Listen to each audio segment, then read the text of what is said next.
Naitwa Elita Mbedule, ni meneja wa NACTIVATE katika ofisi ya Zanzibar. Niko hapa katika viwanja vya Gombani, Pemba. NACTIVATE tunashiriki katika maonesho ya wiki ya elimu kwa upande wa Pemba. Tuko hapa tukitoa huduma mbalimbali ambazo baraza huzitoa. Huduma zetu ni pamoja na kuwashauri wadau wetu mbalimbali ambao wanataka kuanzisha vyuo vinavyotoa elimu ya ufundi na mafunzo ya ufundi stadi. Lakini pia tuko hapa kuhudumia wanachuo ambao walikuwa wakisoma kwenye vyuo vyetu na wamehitimu diploma, lakini wanawiwa kuingia katika hatua za juu zaidi katika vyuo vikuu. Na haya maonyesho yamekutanisha vyuo vya ufundi na mafunzo ya ufundi stadi, yamekutanisha vyuo vikuu na wadau wengine wa elimu. Kwa hiyo wahitimu hawa diploma ni wale ambao wanataka kujiunga na vyuo vikuu.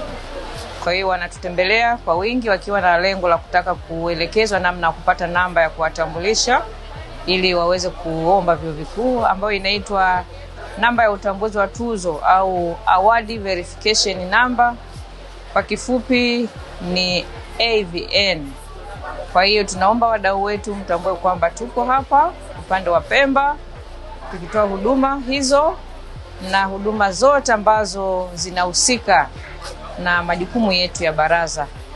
Tunashauri sana wadau wetu, hasa kwa upande wa Zanzibar, ikiwa ni Unguja, Pemba, wale ambao wanawiwa kuanzisha vyuo, wajikite katika kuanzisha vyuo kwenye programs za kipaumbele cha serikali.